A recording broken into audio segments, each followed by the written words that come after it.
Welcome to Forged in the Fires podcast with Fireman Rob. Being a fireman, father, veteran, husband, world record holder, and Ironman, he brings stories of experience to impact your life while challenging you to live it. What do you want from your life? Why do you want it? Are you willing to go through the challenges to get there?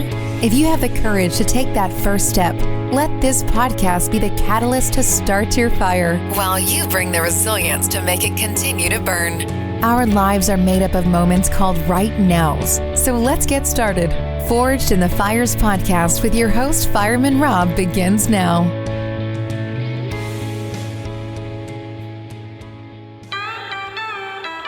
We got the same blood, the same blood. Stay by your side, it's ride or die. We've got the same blood. All right, welcome back to Forged in the Fires podcast. I'm your host, Fireman Rob. Today's guest, he woke up early for me. He's down in Australia.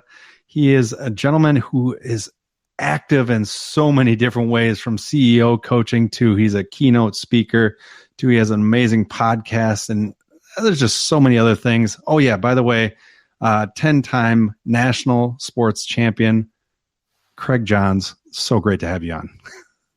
Yeah, beautiful, Rob. It's great to be talking with you. Yeah, I mean, you have so many things that you've done in your life. I love it. And we were talking a little bit before, like you don't let dust settle on your feet. Has that always been the case with you? 100%. No, always kept busy and always looking for an adventure.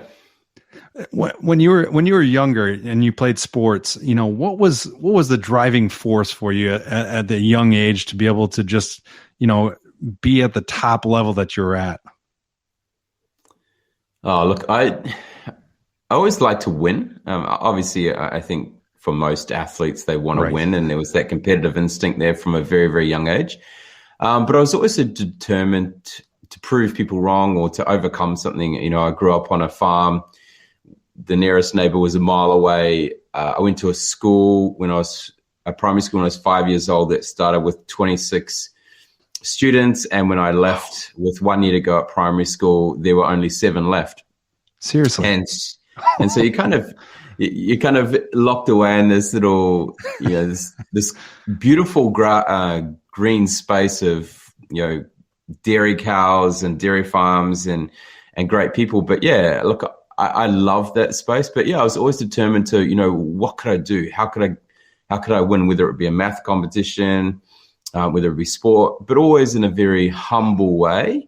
Like It wasn't, I'm out to beat you in a way. I just wanted to win. That was it. Well, it truly is translated to your whole life and the things that you do. And I love that you're talking about wanting to win in a humble way. You know, how do you translate that when you get to the business world? Because it's the same kind of concept as wanting to win at all costs, but how do you stay humble to the successes? Very different. I think both sides very, very different. Simon Sinek talks about the infinite game, and it's very much like that. And, you know, when you're playing sport, you got very defined boundaries. You know what rules you're playing in. You know the size of the field or the distance of the race. Right. Everyone's very clear on what the rules are. So it's easy to understand where you are in the pecking order, and when you've actually won or lost. When it comes to business, you know, you're not competing against anyone else. Anyone says that, to a certain extent is kind of lying, because what are the rules? Even, you know, let's look at accounting. You've got the big four, but do they come together and decide what the rules are and then let's play against it? No, they don't. So right. You never know where you sit in the pecking order. And that's very hard for many athletes. You go from this world of knowing exactly where you stand to then go into a world of all these unknowns, and you're trying to find your way. You're kind of like a very small fish in a big pond, and it's a really difficult mindset for many. For me, I was very fortunate. A couple of things happened. So one, I started having heart problems when I was 5 years old. So I used to faint 2 or 3 times a year for the first, up until about the age of 12. They could never really figure out what was going on. And then it stopped, and we kind of thought we were over that. And then when I was 16, I come off a swim camp, and I was flying like this. I just went up another level, and the rest of the swimmers would stop and would just watch me do the set of 3100s where I was just smashing out some really fast times, and I just felt invincible. And I woke up, it was New Year's Day, woke up and went to go to the bathroom, just as you would at 6 o'clock in the morning, and fainted. My dad had a hip replacement a couple of weeks earlier. We're still on crutches. My mum and my sister were at the cow shed milking the cows. And so Dad hobbles out, obviously couldn't bend over, and I'd been out for at least 5 minutes, and Dad couldn't wake me, and I'm lying there. He heard the big crash, obviously. Tried to ring Mum. Mum thought, Dad and Craig are at home, so they'll answer the phone. And in the end, he had to hobble over to the cow shed, get them, and come back, which is probably pretty freaky for a parent when they got their kid lying on the floor. Yeah, it doesn't help. No.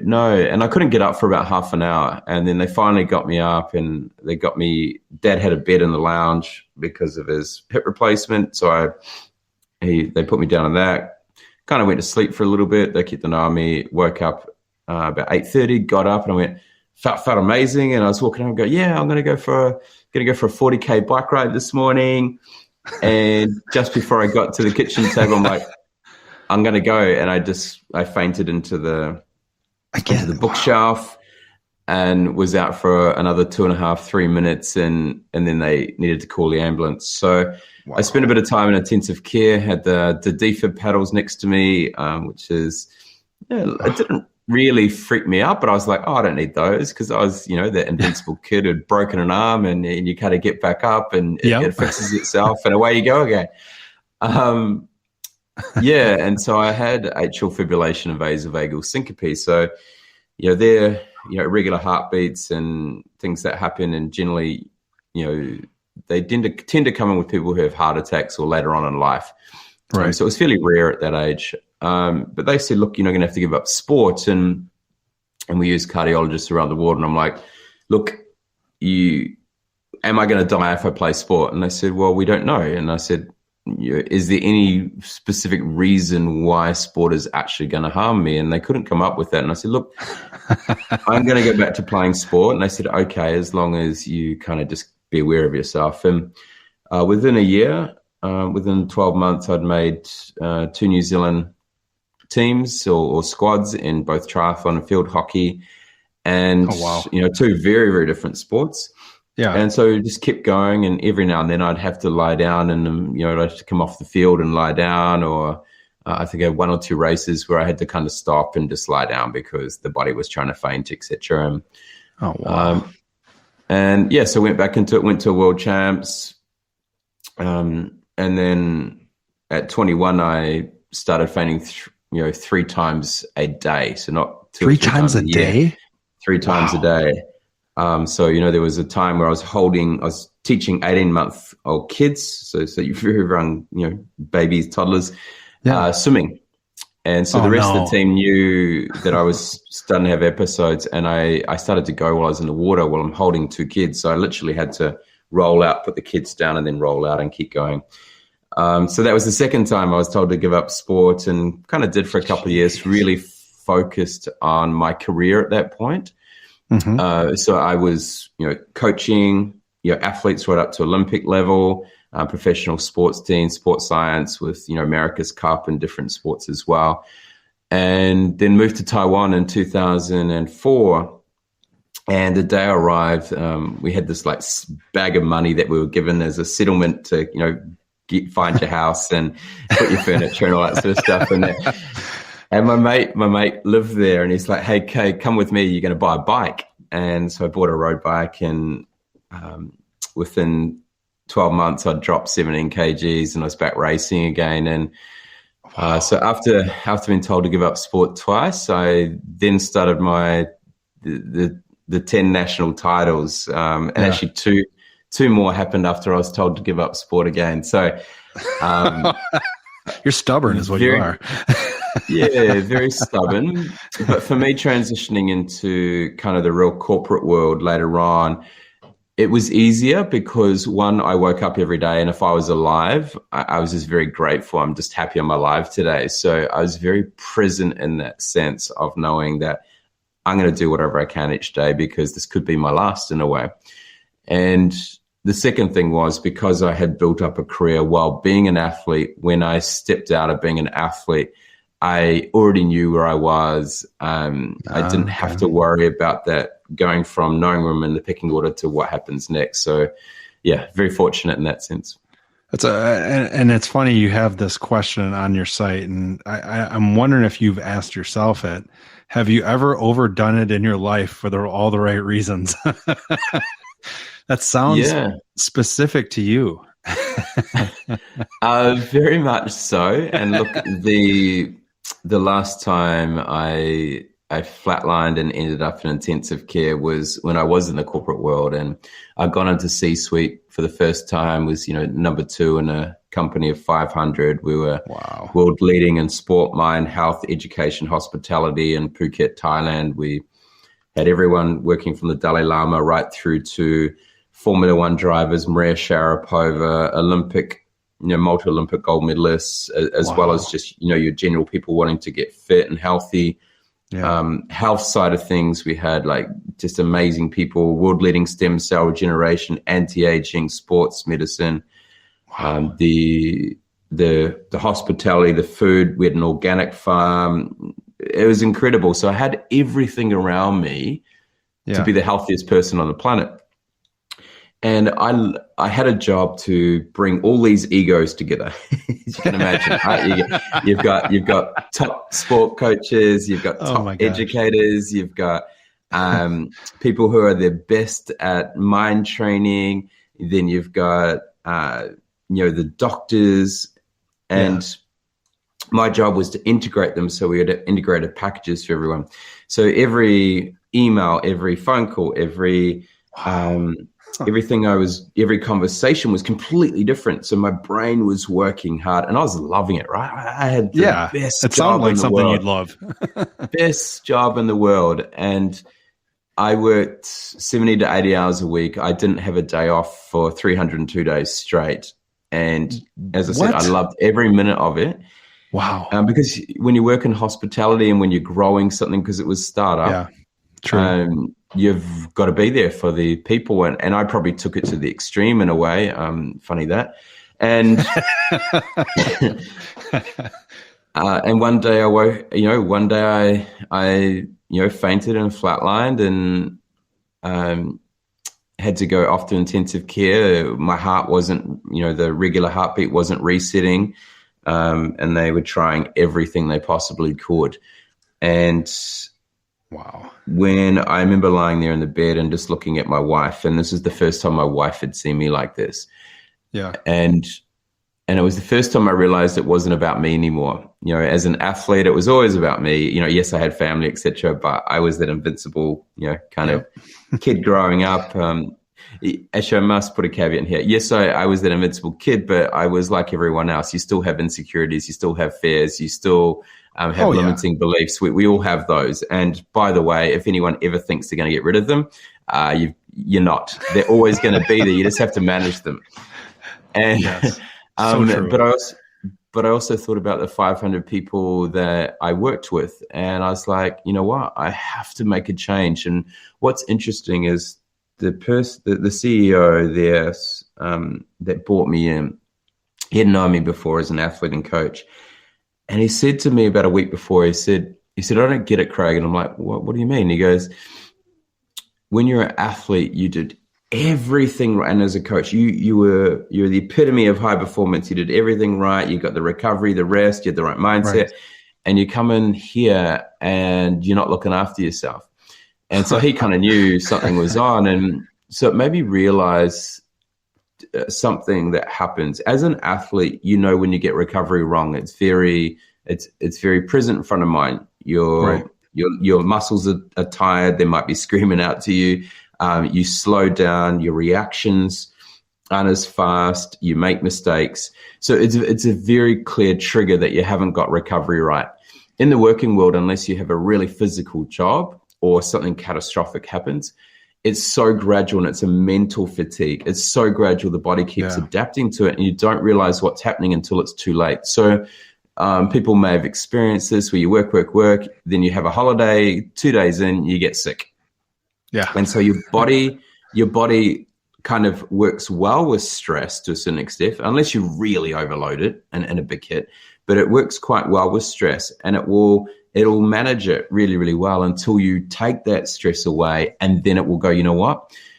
I'm going to punish you now because you haven't been looking after yourself. So I'm going to make you sick. And for many people, this happens around Christmas. So they get sick and then they start to get better, and then they get around New Year's and they go, oh yeah, I have a big night out, and then just as you surface, come above the water again, your body goes, you know what? I haven't finished yet, and they sort of throw you back underwater, and you feel sick for a bit longer.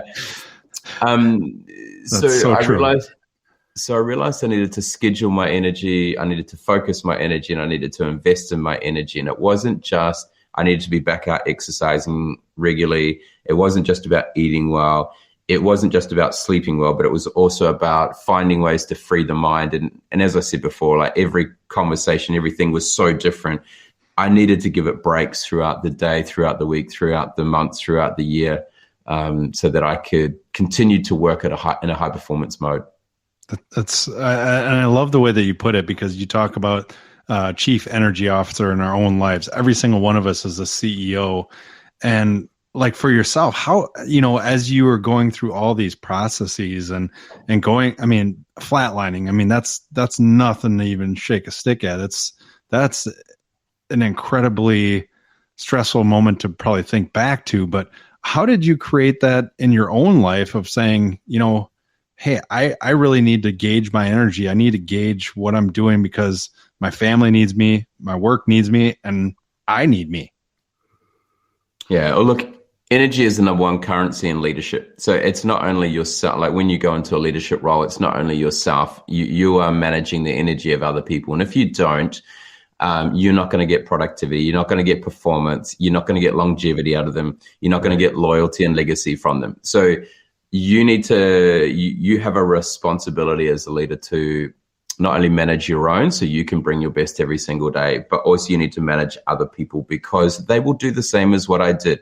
They will keep working and working and working. Obviously, if they enjoy their job, if they don't, they're not going to work. But right. if they enjoy what they're doing, they're passionate about it. If you're not careful, they will just keep doing it and doing it and doing it. And you've got to help people with boundaries. As human beings, we are boundary-seeking beings. When we're young, we're always looking for those boundaries, right? We'll ride our bike faster and faster and faster, and then we fall off and we go, okay, there's the boundary. We can't hit that corner that fast. Or, we'll push our parents until they give us a boundary. Now, you're a perfect example of that. Maybe that doesn't work though. Because you were told to die 3 times. And you said no, and then continue to go forward. You have to be careful how you put the boundaries there, right? We know with teenagers, you put too hard a stop on them and say, don't smoke. They'll go find a way to freaking smoke. Right. So you've got to put the boundaries in place, but do it in a way that is not like a really hard stop, because they'll try and they'll go around you. They'll figure out a way to prove you wrong, so to think. Not all kids, but like some will. And same with adults. In this world now, when we look at this whole change in flexible working, you still need boundaries, but you need flexible boundaries. So you've got to be able to give those you've got to be able to work with them to find where are those clear, hard stop boundaries, but then where are those flexible ones that give them a bit of room for movement, because no one likes being kept in an elevator that's stuck in between floors for a couple of hours, right? Like we Trust me, I know space. That we have had to save those people. Yeah, I bet 100%, and you need those, and I think that's really important. But like even thinking for you as a fireman, you had to have very clear boundaries. You needed to make sure you were rested. You needed to make sure you were fit and healthy. You needed to make sure you had the discipline to practice what even sound like the most mundane skills as a fireman. You needed to have those, because when the bell rang, so to speak, you needed to be switched on. Your brain needed to be present. You needed to be in that moment. You needed to let things happen. You didn't want to be trying to force things or forgetting things, because one wrong mistake could be detrimental to not only other people, but yourself and your colleagues. Yeah. And in some ways, it's no different in business. I mean, obviously, the stakes are a little bit different. It's not generally a life in most cases, but it could be the business. Fiscal life. Yeah, 100%. It's a place where we need to be proactive, and for every single person out there, it's important that you are exercising. Now, that doesn't mean you go out and run a marathon, or you're going to do an Ironman, or you're going to climb Everest. For some not that today. is just, no, not today, but maybe in a couple of weeks we can get you ready. But it's about keeping that body moving, and for some that's walking, for some that's cycling, for some that is playing with their kids every day, whatever it is, keep the body moving. Looking after the food you put in, and you don't have to be regimented and army drilled like I must eat just vegetables and fruit and etc. No, I think if you kind of look at 80 to 85% of your food intake as non-processed, then you're gonna do pretty well in life in that sense. And then find those spaces that allow your mind just to slow down and relax a little bit. For some that is music, for some that's exercise, some that is meditation, some that is reading a book, some is listening to music. Some might be just playing with their kids, whatever that may be, but find that space where you can allow the brain to slow down. And it's not with a phone, by the way. Please, any electronic device is you going mean to Candy fry Crush isn't the going brain. to work? Come on, Craig. It keeps the brain moving. You're going to burn it out. It's like when you're a little kid and you've got a motorized car. If you keep that thing running all the time, at some point you'll see it start smoking because the motor's going to burn out. And your brain's the same. So it's being proactive in that sense. When I look at kind of a recovery point of view, something that I learned really, really well from sport, it's also, there's lots of studies in the business world now around performance-wise, it works on like a 3-to-1 work-to-rest ratio. And the longer you're working or focused on something, the longer it will take to recover. So, for instance, we can only work at about a high-performance brain capacity for approximately 45 minutes to an hour. And then it'll start to decline. But if you take so say it's 45 minutes, if you take a 15-minute break, now you could just switch to another task. So it might be a really intense task. You could switch to another task, or you could take a phone call, or you go for a walk. Actually, the people who do this really well is those people that smoke. They take the smoko break. They're actually what are you doing this saying really to well. my audience here, Craig? In some ways, they had it right. Like, because they would Take up take a break. smoking. They would take a break every 15 minutes. I mean, obviously, I wouldn't advocate it. Yeah. I'd find another way to take a 15-minute break. Exactly. Yeah. But it gives that brain a chance to slow down. Obviously, if you're smoking, maybe sense. not the brain to slow down, but Right. But then you are able to come back, and you can then go another 45 minutes at that 100% again. So you can keep it there for longer periods throughout the day. Otherwise, you're just going to keep declining for the rest of the day. That makes sense. Then have you seen Craig, like from that perspective? Because you coach a lot of CEOs and you train a lot of CEOs. When you tell them that perspective, what are these high performance individuals and real like not type A, but like the driven ones that are like constantly, we got to do this, we got to do this, we got to do this. When you tell them that fact that you just told me, well, what is the response, and like how do you get them to buy into that? Most cases they're really good, because when you start to get to reflect back, they see those moments where their performance is dropping and then they're not as good. It's not always easy to do. You can't always dictate the length of a meeting, or you might be in a project and you have a hard deadline and you're going to have to push for an hour and a half or 2 hours or maybe even longer. But even just getting up and going for a walk for a minute or two can help. It just helps bring it back. So for some, it's easier. For others, it's a little bit more challenging. And like in most things in life, until we'll keep pushing the boundary until it hits us on the head, so to speak. Yeah. And so they will keep searching. It's a little bit harder. Actually, I know who do this really well. I'm not sure if it's the same in America, but in Australia and New Zealand, tradies will generally play golf on a Wednesday morning. So they have they have a midweek break. So it's kind of like, so when I talk about 3 to 1 work to rest, it's also over a week. So, 2.5 days could be quite full on, and then have a half day where you don't schedule any meetings. Maybe you do something else. Then also look at someone over a month. 3 weeks can be quite solid, full on, but then try and schedule 1 week where you're not traveling. You don't schedule so many meetings.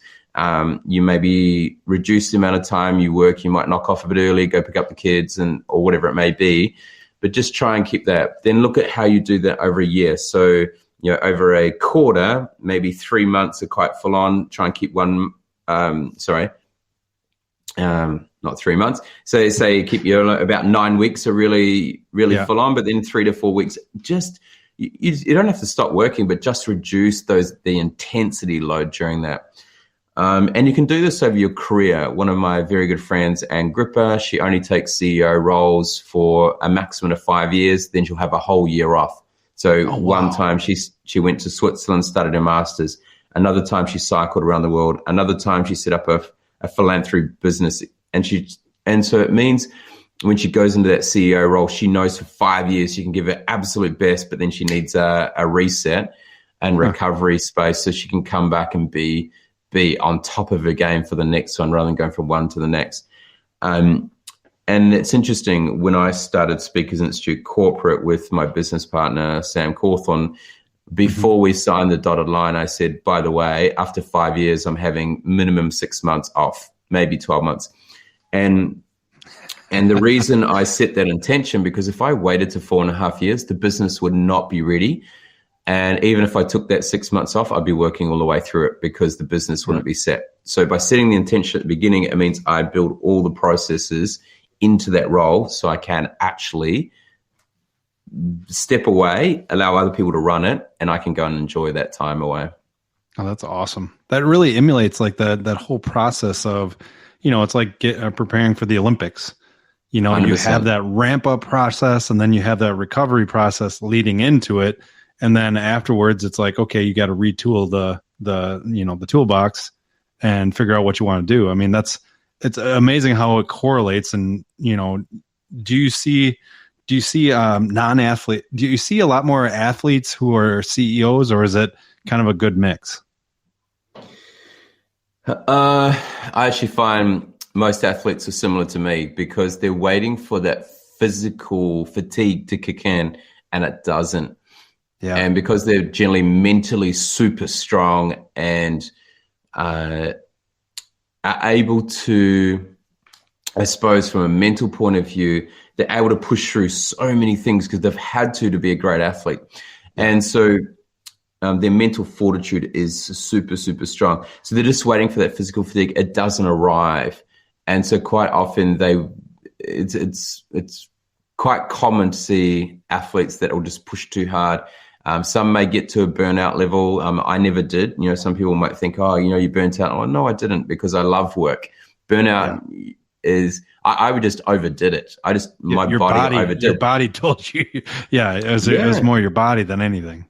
I had no chronic fatigue. I wasn't stressed out, mentally, but physically I had just overdone it. And or physically and mentally, to a certain extent, I had overdone it. My body just wasn't ready. But it's different from burnout, where you hate work and you have a disassociation from work, etc. That's a different thing. But we do see that with people as well who may end up in a job outside of being an athlete, and or maybe in a position where the bosses aren't as humane as they need to be to that person to be thriving, and they can end up in a burnout space. It's a terrible thing to happen. You know, when you look at, and I love that you're doing this, the active CEO coaching, you can go to craigjohns.com.au because it's Australia. And when you're talking about this, breaking the CEO code, I want to go right to the last phase of legacy and ask you that question of, what do you see your legacy as for your family, and then also for the community around you, in essence, in your business world? Very good question. In where I come from in New Zealand, we have our indigenous people are called Māori, the Māori people. Yes. And they're our indigenous people. And they have a beautiful word called whakapapa. And whakapapa is a term for genealogy. And we describe it in a way as being this interconnected sort of chain of DNA from our ancestors, the people we interact with, right through to the present and then into the future, so for the future generations that we'll never meet. Yep. And legacy is about, I always talk about carrying the torch. So you are, from a family perspective, you are passed a torch, and it is your responsibility as a human to protect your family, so protect that torch and enhance the torch so we leave the torch in a better place for our future generations that we may or may not never meet. It's the same in every role that we have in an organization. It's not a right to have a role in an organization. It's a responsibility.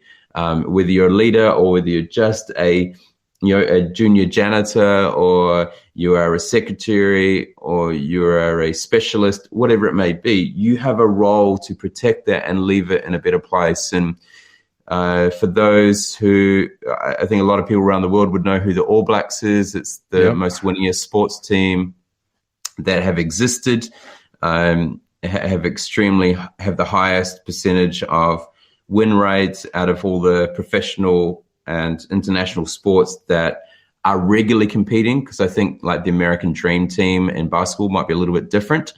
But it's very irregular that they only go every 4 years. And they have a saying called "leave the jersey in a better place." And so you don't own the jersey, you're just a custodian of it for the period of time that you are in that position in the team, but you don't own it. And your job is to protect it and to leave the jersey in a better place. And I think about that as a legacy piece, is how can I leave the world in a better place? And for me, it is, I love being a high performance coach, coaching international athletes, even people who went off to the Olympics and won world championships. But for me, I love that aspect, but I felt I wasn't able to provide enough to the world that I wanted to. I wanted to have a greater impact. And that's why I went into being a CEO. And then I was like, look, I'm still a bit constricted here. And so now I love the fact that I get to inspire great leaders every single day. And that's our slogan for Speakers Institute Corporate. Yeah. And for there, it is, how can I inspire someone to be a better leader who is able to create better performing people that work underneath and create more collaborative teams that are high performing, that can have an impact on every single one of those people inside the organization or the team or the community that they lead, so that they can have a better, more fulfilling life. And then hopefully that flow and effect will help them lead other people that they have, in their lives as well. So, for me, it's all about inspiring great leaders. That's a legacy I want to leave. And it all, as I mentioned before, energy is the number one currency in leadership. And the number one skill set on the planet is communication. And so being able to understand those, I know having a 5-month baby girl right now, I'm learning more about leadership than I ever have. There's no book for that. But there are some very simple things. And it teaches you active listening, teaches you to be present, because if you're not, they will let you know. But sometimes it's subtle. Yeah. And for everyone out there, actually, I recommend, whether you have kids or not, whether you want to have kids or not, there was a 7-year-old girl who did a TED Talk in Sydney in 2022. One of the most compelling TED Talks I've ever seen. She was 7 years old, and she talked about the 5 keys to parenting young children. And she actually has brings her neighbor's baby on stage, and then shows video clips of her neighbor and the baby. When the person's on a phone, and you watch what the kid, how they get, they get agitated and they're seeking attention, to when that person puts that device down and is fully attentive, you can see the difference in them. And it's about the power of observation. So I encourage everyone to just search 7-year-old Sydney TEDx 2022, and you'll find it. It is amazing. Wow. It teaches you so much, not about parenting, about actual life and how you interact with other people. That's crazy. It's amazing that, and I love what you're doing, and you're talking about leaders, and it's one of those things where, I always say the greatest impact in this world you'll never know about. And I think, definitely I can see that's what you're doing, is you're creating these other leaders, and especially with stuff like that, where you're talking about that 7-year-old, I'm going to look up that right after we get off this thing. Cause that's amazing. It's amazing to see that. Yep. 99% of the people that you will influence in this world, you will never meet and speak to. Yeah. And I talk about being the accidental hero, and it's your responsibility to show up in behaviors, and show up in ways, because you just don't know who's watching. Yeah. We always say a leader's always being watched, and every single one of you out there listening is a leader. You have the influence to lead someone down the garden path, the wrong garden path, or lead them in a better direction. And I've had people message me that I didn't even know were following me, and say, thank you very much. You don't know how much just you being who you are and just the messages you put out in social media have actually saved my life. And I had one who had been to the Olympics. Had something going on I didn't know about. I hadn't spoken to this person for probably a decade. Wow. And they just sent me a message and said, thank you for saving my life, because I nearly took it, and you were the lighthouse and the beacon that gave me hope and gave me that direction to say, you know what, we can overcome things, and there is more to life.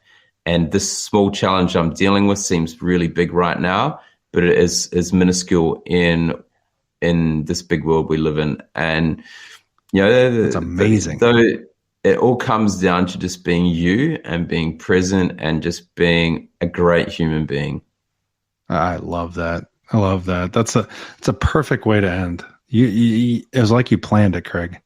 But I always end with 3 questions. Are you ready for those 3 questions? Let's do it. All right. So if you could go back to your 18-year-old self and give yourself one piece of advice, what would that be? Keep going. I love it. All right. Here's the second one. Everybody's going through challenges and struggles in their lives. If you could have them incorporate 2 habits into their daily life to continue to push forward, to continue to move forward, what would those 2 things be? Okay. One is give yourself permission to take a break. That's a great one. Regular. And then the second one would be have gratitude and be grateful and acknowledge other people on a daily basis. That's a great, yeah. I love both of those. Those are perfect. All right, this last one's going to be exciting because I really don't have any clue who you're going to pick. So if you could have coffee at a firehouse table, so in other words, every question you can ask is going to be answered with 3 people. You can have coffee with 3 people. They can be deceased or alive. Who would those 3 people be? Nelson Mandela. Mm-hmm. Muhammad Ali. Oh, wow. Okay. And the third one would be Those are good ones. I'm probably going to say Margaret Thatcher. And Really? Margaret Thatcher, because she was in a tough man's world in a way when she came into politics, and she fought for everything. And so, I think those three would be fascinating to have a dinner with. That would be it. That would be a great coffee table at the firehouse. I love it. Make sure you go to craigjohns.com.au. You can find out more about his coaching, about the Inspiring Great Leaders podcast with Craig Johns. And there's so many other things that he has going on. Just make sure you go to that, craigjohns.com.au. Thanks so much for joining me today, Craig. I appreciate it. You're welcome, Rob. And I love your show and love what you're doing to help inspire people around the world. Thanks for listening and supporting the Forged in the Fires podcast with Fireman Rob. Remember, don't forget to like and subscribe to this podcast, and please share this episode with a friend or family. To find out more about Fireman Rob or reach out about a question, go to www.firemanrob.com. Until next time, live your life forged in the fires.